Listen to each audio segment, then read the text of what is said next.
Há algum tempo, alguns anos, nós estamos trabalhando com vocês em 5 pilares que nós chamamos de 5 pilares da vida cristã: misericórdia, graça, justiça, herança e amor. Então nós temos trabalhado nestes 5 alicerces. Se você estudar cuidadosamente, acuradamente as cartas de Paulo, você vai encontrar Paulo estruturando as suas cartas às igrejas em cima da misericórdia, da graça, em cima da justiça, da herança e do amor. Eu ainda não ministrei assim uma palavra especificamente sobre o amor, e hoje, com o favor de Deus, com a graça de Deus, eu quero conversar um pouquinho com vocês sobre o amor. Eu quero tomar como base o texto de Oséias, capítulo 14, versículo 4. Oséias 14, 4 diz assim: eu sararei a sua apostasia. Ou outra versão diz: eu sararei a sua perversão. Eu voluntariamente os amarei, porque a minha ira se apartou deles. Graças a Deus. Eu quero falar então um pouquinho sobre o amor de Deus a nosso favor. O amor que estudaremos aqui é o amor de Deus. Deus, Ele é infinito, Ele é ilimitado, Ele é eterno. Portanto, a sua expressão, o seu amor, é um amor infinito, ilimitado e eterno. Sendo assim, eu e você, seres finitos do ponto de vista humano, eu e você, seres finitos, temos sim muita dificuldade em entender o amor e entender as expressões desse Deus ilimitado, desse Deus infinito, desse Deus eterno. O amor de Deus é incomparável, pois é o amor de Deus. Eu sararei a sua perversão e voluntariamente os amarei. E voluntariamente os amarei. Nesse texto nós temos a certeza de que o orgulho carnal, o orgulho humano, tem que ser extinto aqui. O orgulho humano é aquele orgulho que se manifesta, que se expressa quando fazemos alguma coisa e achamos que merecemos uma resposta, uma contrapartida por termos feito alguma coisa. Mas quando você lê, eu voluntariamente os amarei, o orgulho carnal, ele não tem espaço. Ninguém é bom suficiente para merecer este amor voluntário de Deus. Por isso que ele diz: eu voluntariamente os amarei. Já faz algum tempo eu tenho ido a alguns clássicos da teologia, tenho ouvido, tenho lido alguns materiais de Charles Spurgeon, tenho ouvido materiais de grandes homens do passado, grandes autores, escritores, e esta mensagem, parte do que eu quero compartilhar com você, eu ouvi de um material de Spurgeon. Ele ministrou parte do que eu vou ministrar aqui, dia 21 de novembro de 1871. Alguém já tinha nascido? 1871? Em 1871, ele comenta, parte do que eu peguei, vou comentar com vocês aqui, eu tirei do material dele, eu tirei de alguns escritos dele. Spurgeon diz o seguinte: nada que fizemos de tão bom, nada que fizemos de tão bom para Deus, motivou Deus a nos amar. Por isso, nada que fizemos de tão ruim para Deus, impediu Deus de nos amar. Aleluia.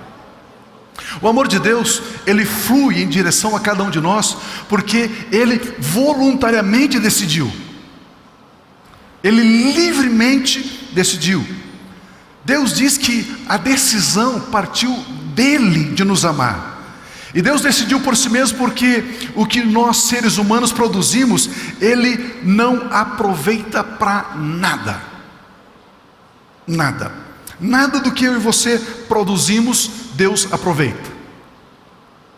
Por isso então Ele toma a decisão de voluntariamente, livremente, vir à nossa direção e destilar e derramar o amor dele ao nosso favor. Queridos, tudo que a carne produz é detestado por Deus. Deixa eu repetir isso. Tudo que a nossa carne produz é detestado por Deus.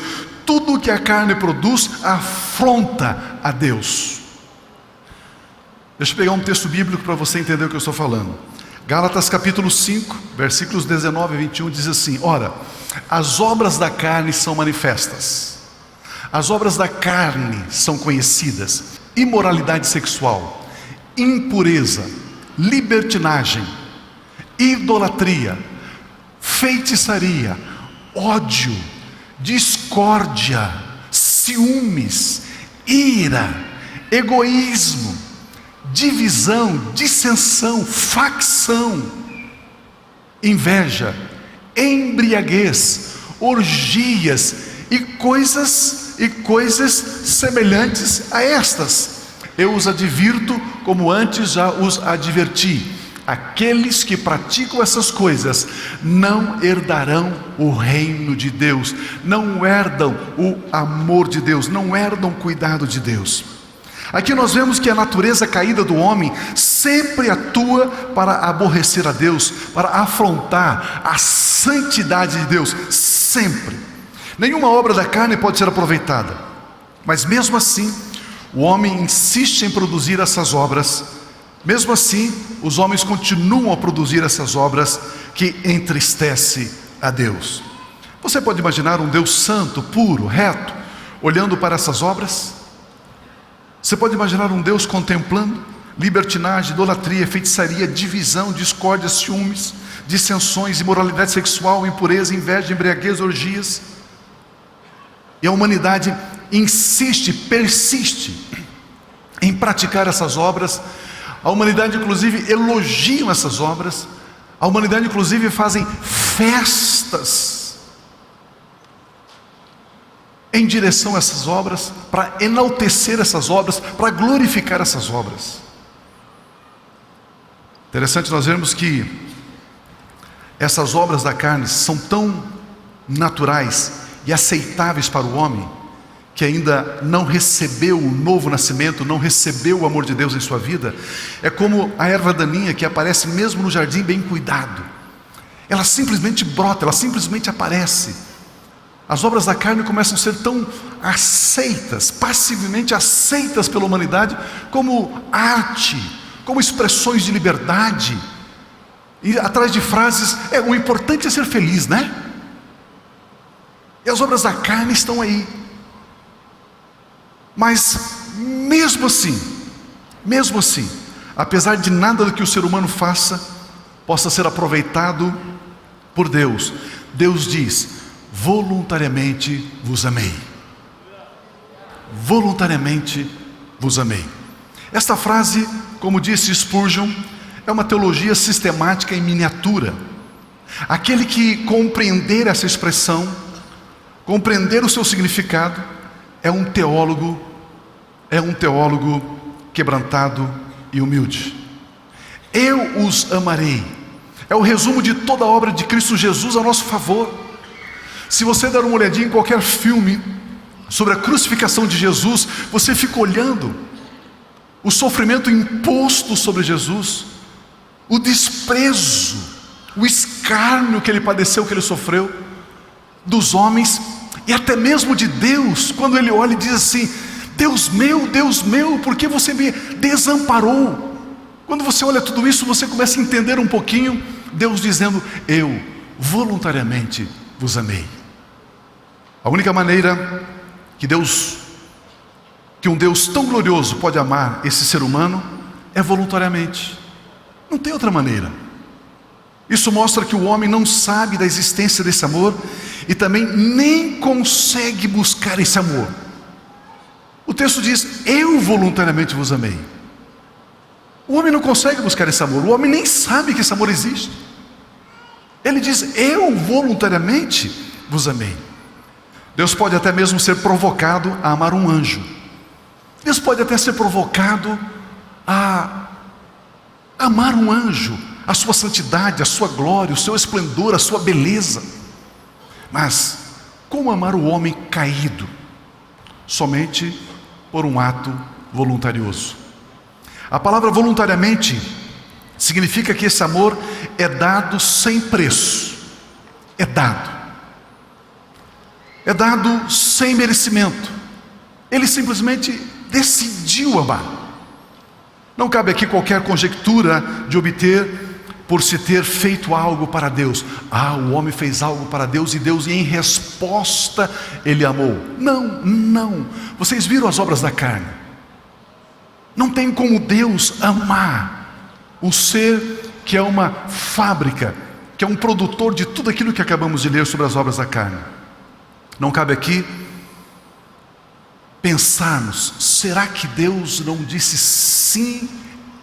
Será que Deus não decidiu amar porque o homem fez alguma coisa boa? Não. Voluntariamente é quando você estende uma moeda a um pedinte ou mendigo sem ele pedir. Ele não pediu, mas você vai lá e dá a moeda, você vai lá e dá um trocado para ele. Ele não pediu. Agora, quando o pedinte, quando o mendigo pedir a você e você der, já não foi voluntariamente. Você simplesmente correspondeu ao pedido dele. Você já não deu voluntariamente. Você já atendeu o pedido. Você foi motivado a dar a moeda em resposta ao pedido. O amor de Deus veio a nós sem mérito e sem preço. Nem sequer pedimos, pois Ele nos amou voluntariamente. Ele decidiu amar a mim, a você, a cada um de nós. Ele decidiu nos amar. Isaías 55:1 diz assim: venham todos vocês que estão com sede, venham às águas. E vocês que não possuem dinheiro algum, venham, comprem e comam. Venham, comprem vinho e leite, sem dinheiro e sem custo. Compre vinho e leite, sem dinheiro e sem custo. Vocês entendem esse texto? Ouçam bem o que nós estamos falando, pois aquilo que nós ouvimos sempre afeta as nossas emoções, sempre afeta a nossa forma de pensar. Por isso que eu e você precisamos ouvir muito a palavra de Deus. Por isso que eu e você precisamos nos expor, sermos alvos, sermos atingidos pela palavra de Deus. Ao sermos atingidos pela palavra de Deus, ela nos afeta, ela começa a mudar, fazer uma metanoia, uma mudança na nossa mente, e nós começamos então a pensar um pouco como Deus pensa. Eu estava agora há pouco na reunião com os nossos coordenadores, apacentadores, e eu usei aqui uma experiência. Por gentileza, deixa eu ajudar você a subir aqui. Nem precisou, meu Deus do céu, né? Jovem outro papo. Imagina que ele é Deus. Ele é Deus. E eu sou eu preciso de água. E eu vou pedir para Deus um copo d'água. Eu chego em oração, através da obra de Cristo, na presença de Deus, para pedir. Eu digo assim: Deus poderoso, aleluia, grande, magnífico, excelso, soberano, único, exclusivo, Criador de tudo que existe, meu Deus, meu Pai, coberto pelo sangue de Jesus, crendo que eu sou descendência de Abraão, de Isaac e Jacó, por causa de Cristo. Deus, eu preciso de um copo d'água. Deus, me dê um copo d'água, por favor, Deus, me dê um copo d'água. Os que estavam à tarde não podem responder. Deus respondeu a minha oração, sim ou não? Sim ou não? Sim ou não? Não respondeu. Não respondeu. Porque quando Deus criou a oração, Ele não criou a oração para nós obtermos alguma coisa dEle. Deus criou a oração, o princípio da oração, a ferramenta chamada oração. Ele criou a oração para que, quando nós pedimos algo a Deus, Nós não queremos primeiramente receber algo de Deus. Nós queremos conhecer, porque Deus deu o que nós pedimos a Ele. Essa é a oração. Oração é comunhão, oração é intimidade. Se Deus deu o que eu pedi a Ele, porque Deus deu o que eu pedi a Ele. Isso é oração. Oração não é resposta de oração. Oração é entendermos a mente de Deus, este relacionamento. Quando nós estamos estudando aqui, voluntariamente vos amei, voluntariamente vos amei. Nós precisamos entender um pouquinho essa mente divina, perfeita, infinita, gloriosa. Como assim? Um Deus que é tudo, tem tudo, pode tudo, e Ele simplesmente decide fluir em amor na nossa direção. Sim, é assim que funciona. Obrigado, Deus. Aleluia. Agora o texto diz aqui, veja o que o texto diz: venham comprar sem dinheiro. O que significa isso? Significa adquirir sem merecer, possuir, obter sem mérito. O dinheiro me faz merecer algo que ele pode comprar. Eu vou comprar uma pizza, custa lá R$50, R$60, eu paguei lá R$60, R$50, comprei a pizza. Os R$50 me fez merecer a pizza. Agora, quando eu vou comprar sem dinheiro, eu recebo a pizza, significa que eu não tenho mérito algum. Significa que eu obtive sem merecer. Agora, comprar sem dinheiro vinho e leite. O vinho e o leite representam a alegria e a manutenção, o sustento da vida. A alegria e sustento da vida é representada pelo vinho e pelo leite.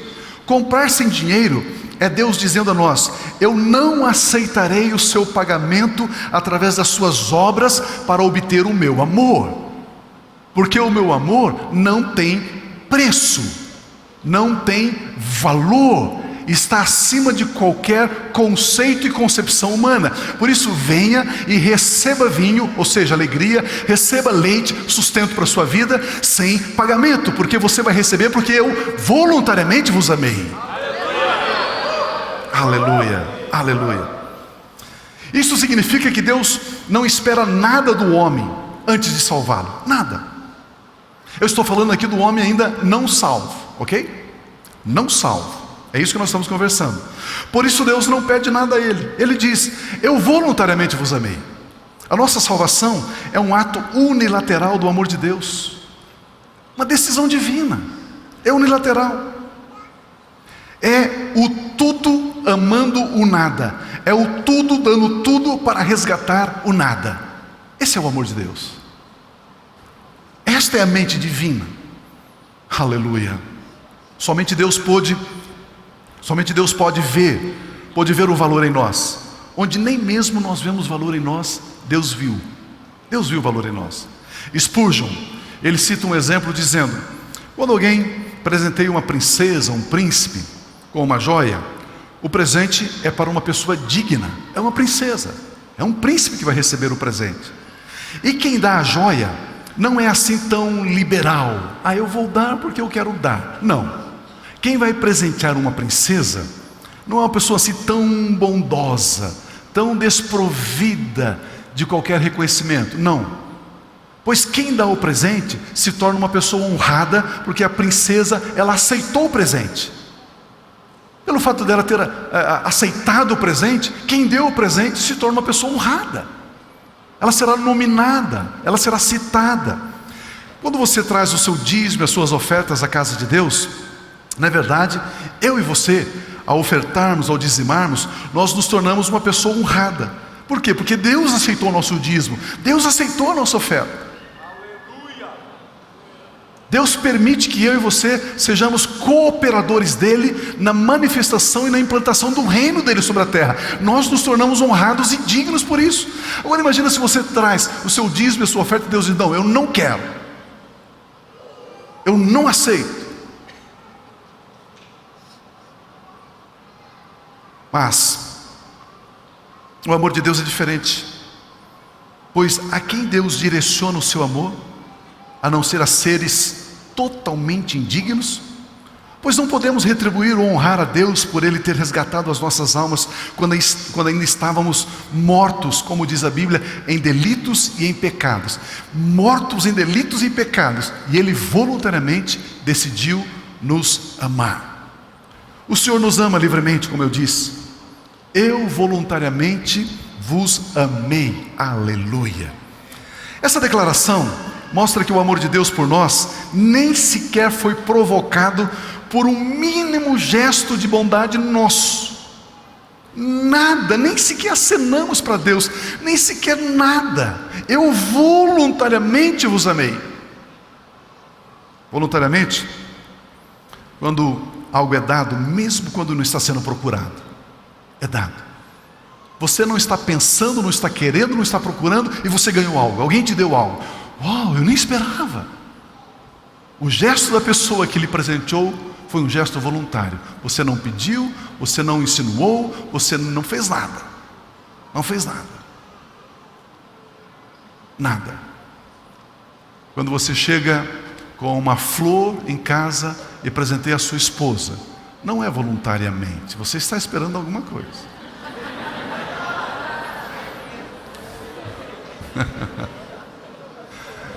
Não é assim tão voluntariamente.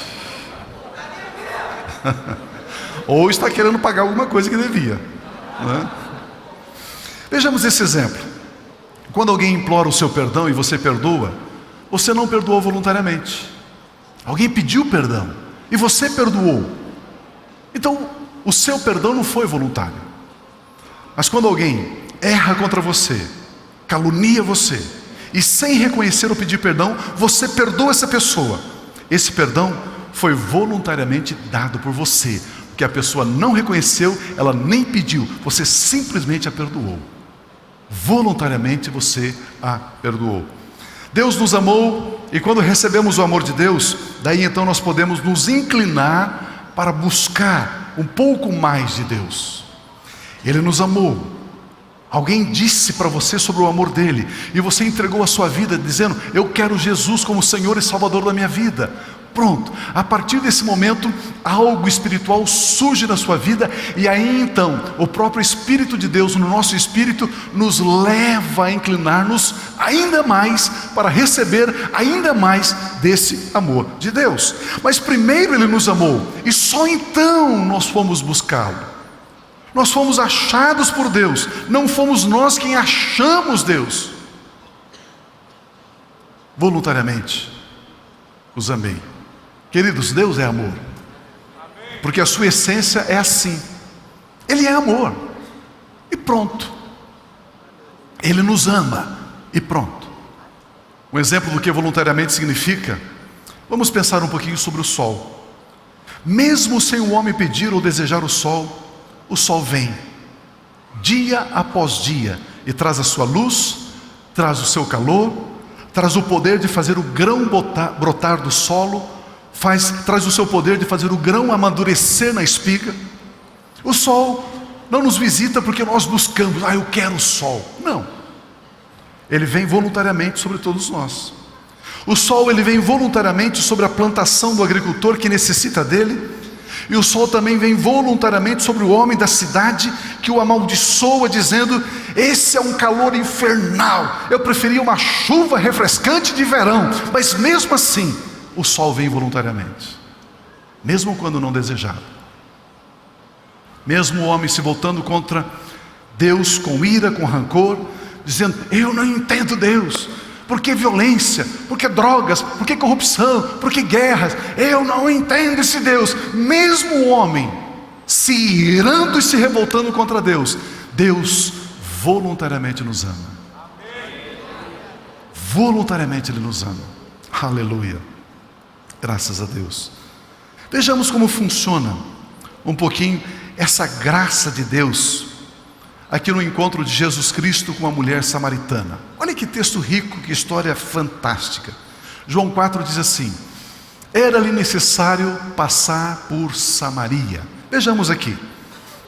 Os galileus eles vinham, passavam pelo território samaritano e vinham a Jerusalém uma vez por ano oferecer sacrifício e buscar a expiação da sua culpa, do seu pecado. Mas quando eles cultuavam a Deus, celebravam a Deus, eles voltavam para a Galileia. E eles então davam a volta, eles contornavam para não passar pelo território do samaritano. Porque eles diziam, se nós passarmos pelo território samaritano, nós nos tornaremos em pessoas impuras e imundas. Então eles desviavam. Jesus está aqui. E o texto diz que era necessário que ele passasse por Samaria. Ele não contornou, ele passou. Voluntariamente, ele decide vir aonde ninguém quer ver. Voluntariamente ele decide alcançar a pessoa que ninguém valoriza, a pessoa que aos olhos da humanidade, aos olhos da sociedade, não vale absolutamente nada. Ele olha e diz, eu voluntariamente te amo. Ele passa por Samaria. Olha a sequência do texto.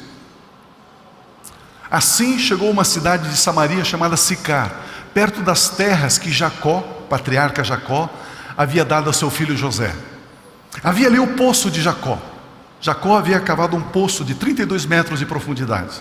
Jesus, cansado da viagem, sentou-se à beira do poço. Isso se deu por volta do meio-dia. Havia ali então uma mulher. Nisso veio uma mulher samaritana tirar água. Jesus dirige-se a ela, dizendo, dê-me um pouco de água. Me dá um pouco de água. Os discípulos de Jesus tinham ido à cidade comprar comida. A mulher samaritana lhe perguntou, como o Senhor, sendo judeu, pede a mim, uma samaritana, água para beber? Pois os judeus não se dão bem com os samaritanos, não se dão nada bem com os samaritanos. Jesus respondeu, se você conhecesse o dom, a dádiva, a graça de Deus, e quem lhe está pedindo água, você pediria a mim, você lhe teria pedido e ele lhe teria dado água viva. Disse a mulher, o senhor não tem com que tirar água, e o poço é fundo, onde pode conseguir essa água viva? Acaso o Senhor é maior do que o nosso pai Jacó, que nos deu o poço, do qual ele mesmo bebeu, bem como os seus filhos e o seu próprio gado? Jesus respondeu, quem beber desta água do poço de Jacó, tornará a ter sede, terá sede outra vez. Mas quem beber da água que eu lhe der, nunca mais terá sede. Ao contrário, a água que eu lhe der, se tornará nele uma fonte de água a jorrar para a vida eterna. Pense comigo, na perspectiva de que eu voluntariamente vos amei. Vamos ver esse texto na perspectiva de Deus e não na perspectiva humana ou da mulher samaritana. Jesus pede água a ela, dá-me de beber. E essa mulher simplesmente levanta uma barreira cultural. Essa mulher simplesmente levanta uma barreira de tradição, de costume, de ideais, dizendo o seguinte: você é judeu, eu sou samaritana, nós não nos damos bem, não existe relacionamento entre nós. O pedido de Jesus já foi suficientemente capaz para que ela dissesse não. Não. Você consegue entender isso? Se Deus chegasse para mim e para você e pedisse algo simples, nós diríamos: não vou te dar. Foi o que ela fez. Ela veio tirar água. Ela estava tirando água. Jesus disse: você pode me dar um copo, uma caneca dessa água? Não posso. Você percebe o que é voluntariamente vos amei? Percebe que tem que ser uma decisão dele, porque se ele pedir a mínima coisa para mim e para você, nós não fazemos, nós rechaçamos, rejeitamos, expurgamos Deus, dizendo: não, Deus.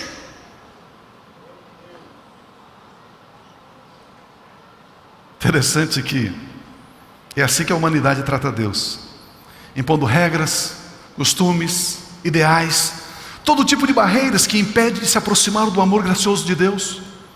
Você convida alguém, escuta, vamos ao culto hoje? Numa igreja? Hoje não dá, hoje meu time vai jogar, hoje a minha cachorrinha faz 15 anos de vida, hoje não sei o que, hoje não dá. Aí você convida de novo. Não, as pessoas colocam um monte de barreiras, de impedimentos, de resistência. Não é assim? Às vezes a gente pede para um irmão, para uma irmã, escuta, você poderia nos ajudar nisso? Não dá, não posso, nisso, naquilo. Esses tempos atrás nós tínhamos aqui na igreja aproximadamente 15 famílias usando cestas básicas da igreja, porque estavam desempregados. Nós falamos para as pessoas, escuta, nós precisamos fazer uma pintura aqui no muro, você não queria vir nos ajudar? Dos 15 veio um. Estavam desempregados, não tinham o que fazer. Você poderia nos ajudar? Não, a igreja está aproveitando de mim. Está pensando o quê?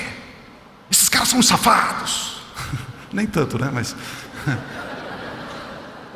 foi o que a mulher samaritana fez. Me deu um copo d'água. Não posso. Jesus desistiu dela?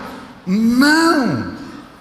Claro que não. Jesus oferece voluntariamente a água espiritual. Jesus diz, olha, eu tenho uma água espiritual. Eu tenho uma água que não descedenta o seu físico, mas descendenta a sua alma, o seu espírito. Preenche o vazio, traz consolo, traz paz, traz alegria. Eu tenho dessa água. Jesus recebe um não por um copo de água natural, e ele simplesmente insiste em dar algo tremendamente eterno e espiritual. Aleluia. Meu Deus, que coisa linda. Mas quando Jesus diz, sabe, eu vou te dar uma água espiritual, ela questiona a capacidade de Jesus em poder prover dessa água. É como se ela dissesse, você está me prometendo algo, mas será que você pode cumprir, Deus? Será que você pode? Você está dizendo que vai me dar uma água espiritual, o poço é fundo, você não tem com que tirar. Quero ver se você vai cumprir o que está escrito aí na tua palavra. Quero ver. Eu voluntariamente vos amei. Eu voluntariamente vos amei. Queridos, quando alguém cava um poço, como fez Jacó, a água não vem até a pessoa, é a pessoa que vai até a água. Consegue entender isso? Você busca a água, você procura a água. Interessante que a água passa a ser fruto do seu próprio esforço. A água passa a ser fruto do seu desempenho, resultado do seu suor. E ela chama Jacó de grande, porque Jacó fez algo terreno. Jacó produziu algo para abençoar as pessoas aqui na terra. Essa é a nossa cultura.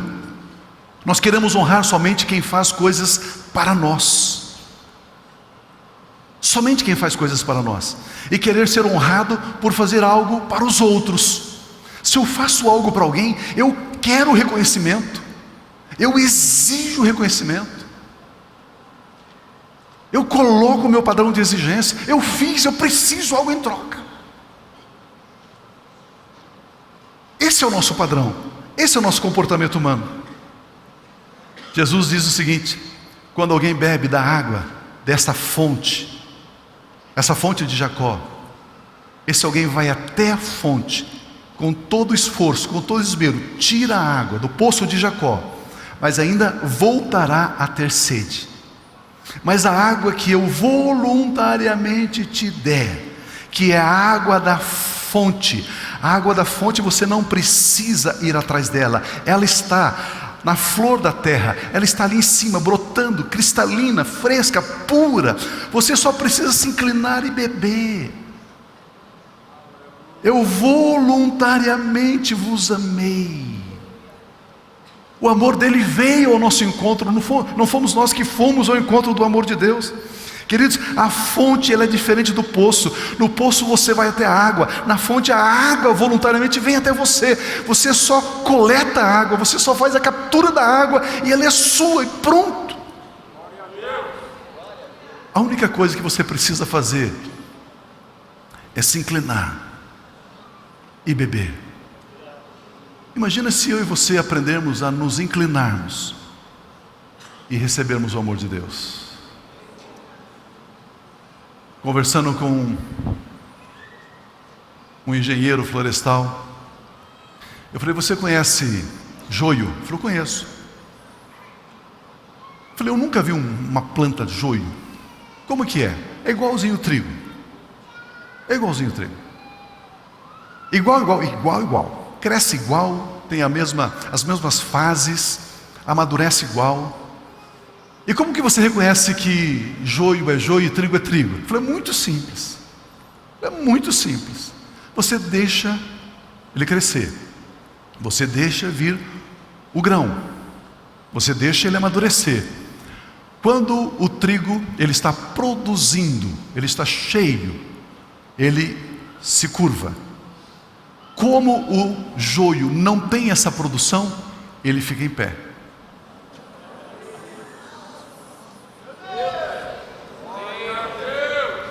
O joio maduro ele está em pé, ereto, peito de pomba. Eu sou importante aqui.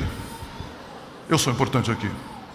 O trigo, quanto mais ele produz, mais ele se curva, mais ele se inclina. Aleluia. Aleluia. O amor de Deus é assim. Voluntariamente nos foi dado. Se você entender que o amor dele está à sua disposição, à sua mercê, ao seu alcance, você se inclina para beber como se bebe da fonte.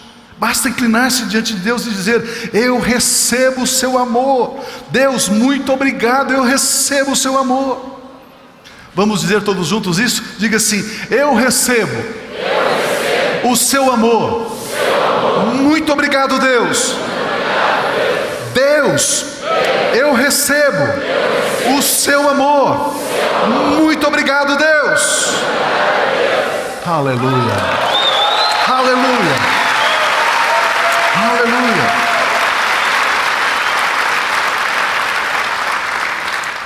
Na mente da mulher, grande é aquele que alcança o alvo da sua busca, como fez Jacó cavando aquele poço. Jacó cavou aquele poço, alcançou água, ele é grande.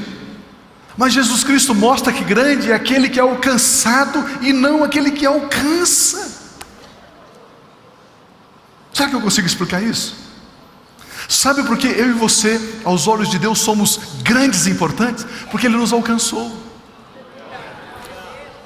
Nós pertencemos a Ele. Nós somos ovelhas do pasto dEle. Nós somos como a menina dos olhos dEle. Nós somos propriedade peculiar dEle. Somos propriedade peculiar dEle. Ele nos amou e Ele se apropriou de nós e disse: você pertence a mim, eu sou do meu amado, o meu amado é meu, a sua bandeira sobre mim é o amor. Nós pertencemos a Ele. Aleluia. Aleluia. Não por obras que alcançamos o amor de Deus, mas é pela graça. Voluntariamente eu vos amo, diz o Senhor. Aleluia. Deus não nos amou porque Jesus morreu por nós. Não. Jesus morreu pela humanidade, agora eu vou amar a humanidade. Não. Jesus morreu por nós porque Deus nos amou. Deixa eu repetir isso. Deus não nos amou porque Jesus morreu por nós. Jesus morreu por nós porque Deus nos amou. Estão me seguindo? Aleluia. Por isso a característica da graça de Deus é que ela é livre. A graça é livre. Livre para todos que sem nenhuma qualidade decidem receber o perdão dos seus pecados. Livre para aqueles que sem nenhum mérito, absolutamente sem nenhum valor, decidem receber. E você olha e diz assim: Deus, mas a sua graça é injusta, Deus. Eu nunca matei, eu nunca roubei, esse camarada vai herdar o céu juntamente comigo. Esse aqui, Deus, esse aqui, Deus, esse. graça é injusta, Deus, mas eu fiz tudo certinho, a vida toda, o menino regradinho, certinho, tudo bonzinho, e agora esse cara bandido, safado, ele vai herdar comigo? Vai. Mas Deus, eu voluntariamente vos amei. Eu voluntariamente vos amei. O amor de Deus não seleciona alvos. O amor de Deus está disponível. Aqui nós vemos todos sendo alvos desse amor, porque aos olhos de Deus todos pecaram e separados estão da glória de Deus. Venham comprar sem dinheiro. Quem vem para comprar sem dinheiro sabe que precisa do amor para levar o que veio buscar sem poder pagar. Eu vou comprar, mas eu não tenho dinheiro, mas é disso que eu preciso. Pode levar, mas eu não tenho dinheiro. Não, eu voluntariamente vos amei. Pode levar. Leva o vinho, leva a alegria, leve a satisfação.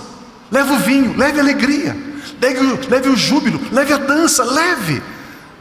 Não, mas eu preciso de leite. Leve a vida, leve o sustento, leve o vigor, leve o vigor. Leve, voluntariamente eu vos amei. Isso mostra que não há nada no homem que pudesse atrair a atenção de Deus, e muito menos o amor dele. Eu voluntariamente vos amei. Mostrar para mim e para você esse amor, é interessante ele trabalhar nessa direção, porque não existe nenhum impedimento eficaz no homem que o mantém longe do amor de Deus. Não, eu vou criar uma barreira, um impedimento, esse impedimento vai ser eficaz e o amor de Deus não vai me alcançar. Não existe nenhum impedimento eficaz que o homem construa. Ele voluntariamente nos ama.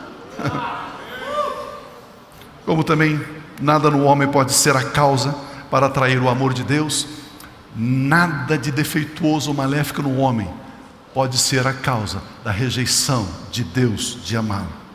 Assim como Deus não nos ama porque há grandes qualidades em nós, assim também Deus não nos deixa de amar, porque existem muitas falhas, erros e pecados em nós. Eu voluntariamente vos amei. Romanos capítulo 5, versículo 8 fala disso. Mas Deus mostra o seu amor por nós.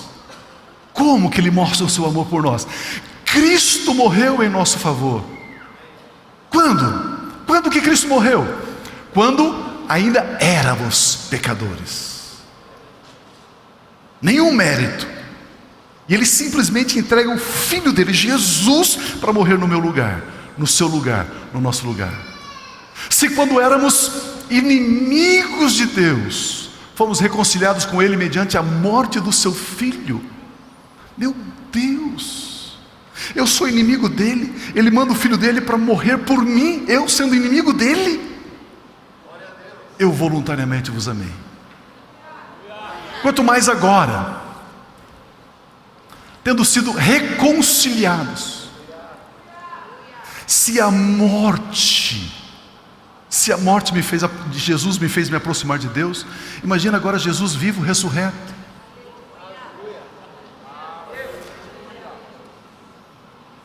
Versículo 11, ele diz assim: não apenas isto. Ei Paulo, como assim não apenas isto? O fato dele ter morrido por mim, quando eu era inimigo, ter me reconciliado, não apenas isto. Tem mais, Paulo, tem mais.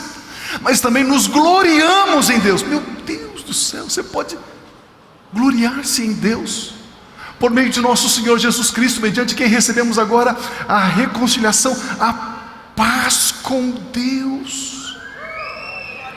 Temos paz com Deus, podemos chamá-lo de Pai. Abba, Pai, Papai. Somos filhos, somos herdeiros de Deus. Meu Deus, pela vida de Cristo Jesus. Eu voluntariamente vos amei. Se quando éramos inimigos de Deus fomos reconciliados, imaginemos agora, se Ele nos amou, salvou, purificou sem razão, você acha que agora Ele vai te abandonar? Agora que você entendeu o amor dEle, agora que você tem Cristo como Senhor e Salvador da sua vida, você acha que agora Ele vai deixar você perecer, afundar? Ele te trouxe até aqui, você acha que Ele vai abandonar você? Você acha que Ele não começou a boa obra, Ele não vai completá-la até o dia de Cristo Jesus? Continue crendo. Continue recebendo o amor dEle. Continue firme, dizendo: Deus, eu sei que o Senhor começou. O Senhor me amou, Deus, quando eu estava morto. Agora que o Senhor me deu vida, Pai. Pai, agora nós podemos construir algo para o Senhor, em o nome de Jesus. Aleluia, aleluia. Em Jeremias 31, fala da igreja, versículos 3 e 4. O Senhor lhe apareceu no passado dizendo: eu amei com amor eterno. Que tipo de amor? Que tipo de amor? O que você vai fazer para Deus trocar o amor dele por você por ódio? O que você vai fazer? Diga comigo: nada. Eu amei com amor eterno. Está falando para a igreja, para Israel, com amor leal a atrair. Eu a edificarei mais uma vez, ó Virgem Israel. Você será reconstruída mais uma vez. Você se enfeitará com guizos e sairá dançando com os que se alegram. Meu Deus do céu, que coisa tremenda. Que coisa tremenda.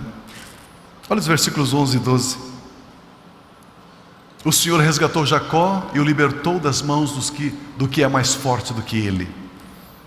Eles virão e cantarão de alegria nos altos de Sião. Ficarão cheios de alegria pelos muitos bens dados pelo Senhor. O cereal, o vinho novo, o azeite puro, as crias das ovelhas e das vacas serão como um jardim bem regado, e não mais se entristecerão. Você consegue ver as duas etapas do amor? O amor que te resgata quando você está morto, e o amor que te sustenta porque você está vivo?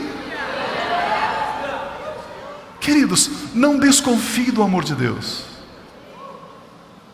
As circunstâncias não podem nos fazer duvidar do amor de Deus. Aleluia. O pecado do homem é o ato de uma criatura finita. A graça de Deus é o ato de um amor de um Deus infinito. Todos que, por não entenderem bem a mensagem sobre a graça de Deus, sobre o amor de Deus, alguns, eu até entendo, criticam. O Pio só fala da graça, o Pio só fala do amor de Deus, o Pio só fala da graça, só fala do amor de Deus. E algumas pessoas se tornam críticas por causa disso. Mas com todo amor e compaixão no meu coração, eu digo para você: um dia, mesmo você que me critica, você vai precisar dessa graça.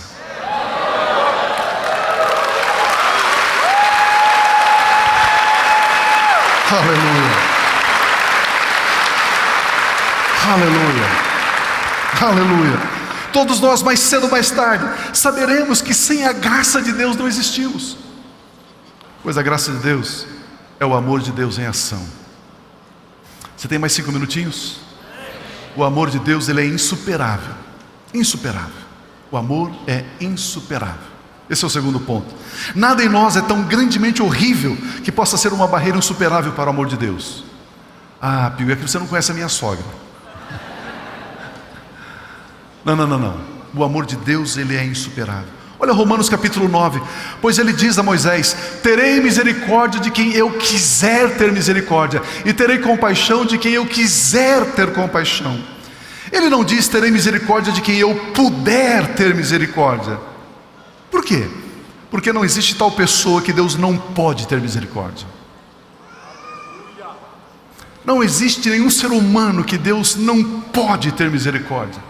Queridos, Spurgeon, ele diz: se existisse um ser humano tão pecador, tão eivado, tão sujo, tão poluído, tão corrupto, tão miserável, e Deus dissesse: a esse eu não perdoo, a esse eu não perdoo, o inferno, Satanás e seus demônios construiriam um grande carro alegórico, colocaria esse ser em cima desse carro e desfilaria por toda a terra e talvez por todo o universo, dizendo: o amor de Deus não conseguiu alcançá-lo, amá-lo e perdoá-lo.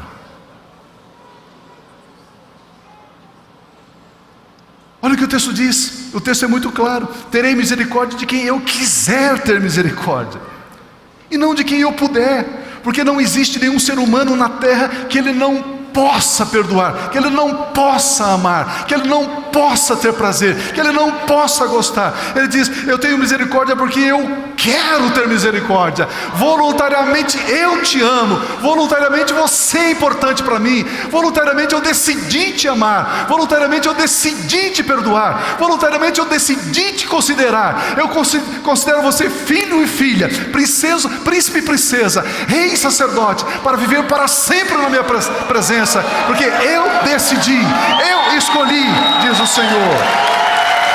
Aleluia, aleluia, aleluia. Nada em nós pode impedir o amor e a graça salvadora de Deus, porque Deus já provou o seu amor por nós ao entregar o seu Filho unigênito quando estávamos mortos. Porque Deus quis ter misericórdia? Simplesmente porque Ele voluntariamente nos ama. Assim diz o Senhor nosso Deus: eu voluntariamente te amo. Eu quero concluir dizendo: o amor de Deus é voluntário, o amor de Deus é eterno, o amor de Deus é insuperável. Com essa mensagem, eu quero dizer que, ao atravessar alguma dificuldade, nunca, jamais pense que Deus está irado com você. Ao passar por uma luta, por uma dificuldade, não pense que Deus está irado com você. Não deixe esses pensamentos assaltarem a sua mente, as suas emoções, o seu coração.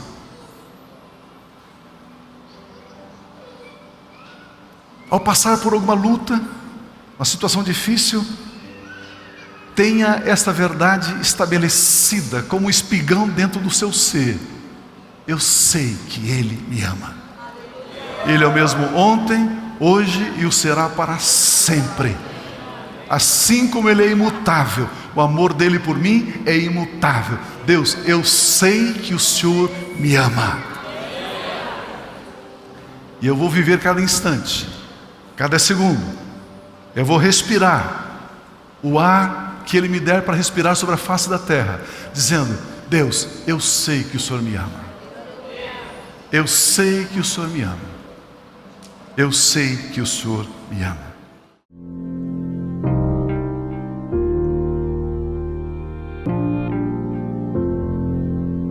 Não tem nada a ver com o que temos ou com o que fazemos, tem a ver com o que somos. A mesma vida que Jesus tem, a mesmíssima, a mesma natureza, a mesma essência, a mesma vida, a vida incriada, o Zoe, a vida eterna, a mesma vida Deus colocou dentro de você. E você avança com absoluta certeza e segurança, porque você sabe quem você é. E quando você sabe quem você é, e quando você é maravilhoso. Como é bom